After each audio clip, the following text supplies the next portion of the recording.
So ayan, magandang araw sa atin mga kabakyard. So ngayon, sa mga nagtatanong kung ano bang magandang ipakain po sa ating mga sisiw sa edad po na day old to month old.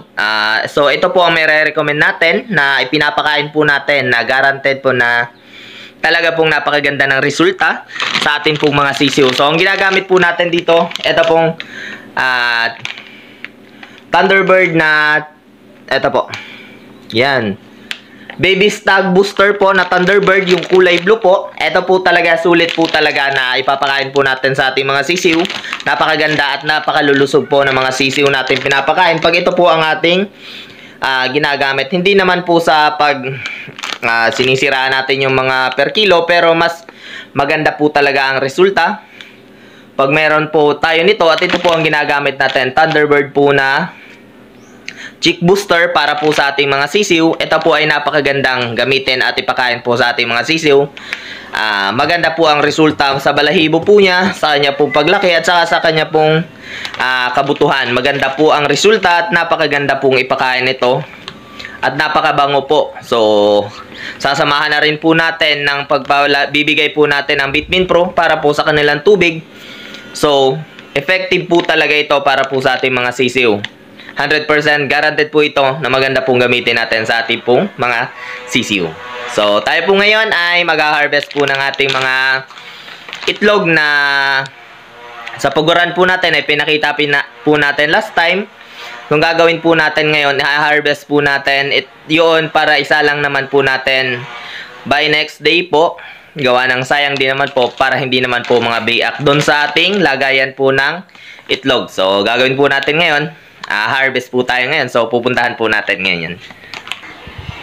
So, ayan. Dito na po tayo ngayon sa pugan ng ating manok. So, ito. May nag-iitlog pa pong Rhode Island Red. Gagawin natin din papalayasin muna po natin dito sa ating lagayan o itlogan.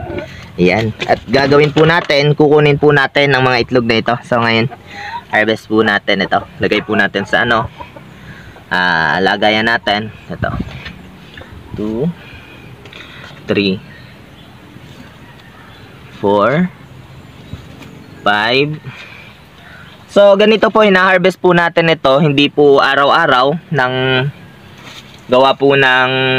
ginagawa po natin, pinapadami po natin dito sa itlogan niya. Nang araw-araw pong naiinitan yung itlog nang hindi naman po ma-stock. Ang ano po kasi, kinaganda pag hindi po natin tinatanggal ang mga itlog sa pugaran nila. Kung kaya pa naman po o yung pong hindi po mabibiak pa sila.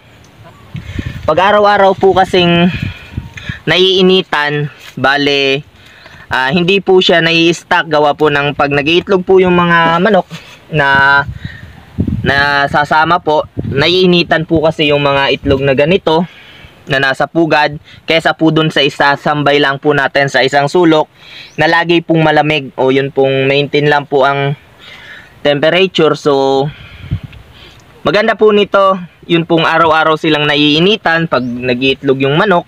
So, hindi po sila madaling mamatay yung similya nito. So, maganda po.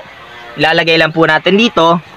Kung hindi naman po napipisa, so ha-harvestin po natin by 3 days. Kung hindi naman po maramihan o marami po kayong inahin. Ako po, hindi naman po marami itong aking inahin.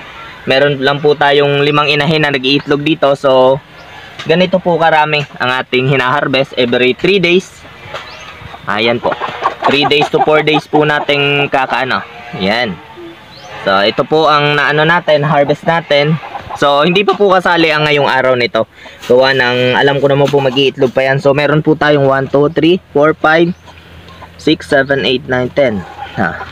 5, 10, 15, 20, 25, 26 eggs po ang na-harvest po natin ngayong araw. So, kung mag-iitlog pa po yan ng 4 to 5 ngayon, so isang tray na po, pwede na po natin yang isa lang. So, ayan lamang po, ito po ating mga itlog.